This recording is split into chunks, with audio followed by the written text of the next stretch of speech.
Okay, this is a story where Shiva discovers what true evil is. He declares a holy war, he destroys Meluha, and ultimately wipes Somras out of existence. Hello everyone, welcome back to my channel. My name is Mehek. I hope you guys are all fine, and like always, I also hope you guys are reading. Back with the book of the week that I finished. It's called The Oath of the Vayuputras. It's the final series in the Shiva Trilogy. Super late in reading this. The third part came in 2013, and here we are in 2026. Um, Before we go to the plot, something about the author. If you didn't know, Amish Tripathi was actually a banker. But when his first book released, it got so famous because it reimagined Hindi mythology in a way it was never done before. So he got very famous and then he left banking to become a full-time author. Now, if you haven't read the first two parts, you're going to be lost. So it's important you read the first two parts for this book. I have reviewed both the parts on my book channel. I'll probably link those reviews. Talking about this book now.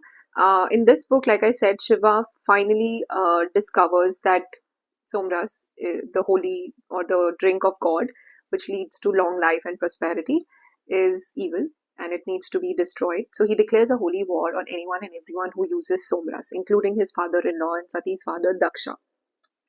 And after declaring this war, he visits to a hidden city of Ujjain, where he meets the chief tribe of Vasudeva to get their advice, where he also comes to know about this tribe of Vayuputras, as you see in the title, the Oath of the Vayuputras. Now, this tribe was established by the previous Mahadev, Lord Rudra, and this tribe was basically established to train a Nilkant. Now, Shiva is the Nilkant, and he realizes that his uncle in the past, who was also Vayuputra, had actually trained him. Thereafter, Shiva goes to Pariha, where he wants to get his hand on a nuclear weapon, which he wants to use as a threat to declare or to bring the holy war to an end. Meanwhile, a battle has raged in the entire country, and we see Shiva's son Kartikeya and Ganesha, fighting, fighting to end the Somras. Now, while Shiva is away, Daksha, his father-in-law, comes up with a plan to assassinate Shiva.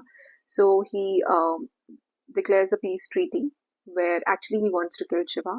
But because Shiva is away, Sati attends the peace treaty. Now, if this was 2013 or 2014, I probably wouldn't have mentioned what I'm going to say next. But I think it's 13 long years and probably you know about the story and you've read it. That the next thing you know, Sati goes to the war and to the peace treaty and she's murdered. Shiva, when he comes back, he is of course angry and he wants to turn the world upside down. That's when he uses the nuclear weapon. He destroys Meluha and ultimately also wipes out Somras. This is what the plot of the book is. Talking about the good part of the book now. Like I said, Hindi mythology reimagined in a way never done before. Too many twists and turns that you wouldn't expect. What I also like that Amish mentions the duality of innovation, that while it's good, but on the other hand, if pushed, it can also lead to evil things or can destroy things, like Somras. The characters, amazing. The war scenes, amazing. I especially like the fight towards the end between Sati and the Eaton tribe. Honestly, first two parts I was fan of Lord Shiva or Shiva, but in this, when I read this part and especially the fight scene, I was a fan of Sati. What a courageous and strong warrior she was in that fight scene. I mean, that fight scene was amazing.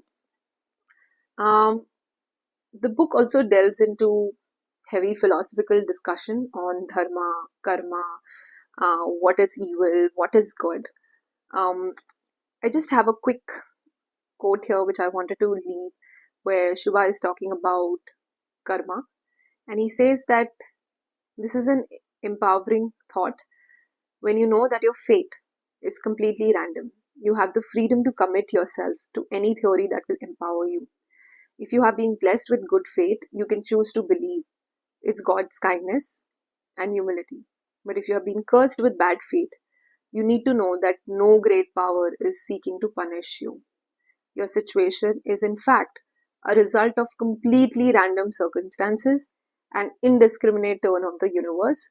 Therefore, if you decide to challenge your destiny, your opponent would not be some judgmental Lord Almighty who is seeking to punish you, Your opponent would only be the limitations of your own mind. This will empower you to fight your fate. I absolutely love this definition of fate. It is so empowering that ultimately it's you. You can challenge your destiny with your karmas, with your actions, and not keep blaming a supreme power. What I did like about the book was that it's too long. I mean, at a lot of, I think it's 500 plus pages or 450 plus pages. And honestly, at a lot of places, I felt like it is dragged and it could have really been cut short to like 300 pages. So that was my thing. And the most disappointing thing was the end. I feel like Shiva's character was beautifully developed in the first two parts, but somehow in the third part, I don't know, I just expected more. The end was really unsatisfying. I mean, Sati's death was heartbreaking. I don't know why. Why did the author do that? So, while I feel that this was an epic ending, but it also felt slow, dragged at some places, bloated. Um, and of course, the ending was very unsatisfying. So, yeah, that's all on this book. If you have read the book, let me know in the comments what did you think about the concluding part. If you haven't, I hope this review helped you. That's all on the Oath of the Vayuputras. By the way, one more problem I just remembered. The Vayuputras are just a superficial thing in the book. I mean, they don't really play a lot of role in the books. I don't understand the title. That was another problem I just remembered. But yeah, that was on this book. I'm going to see you guys next week with another title. Till then, take care, bye bye, and please keep reading.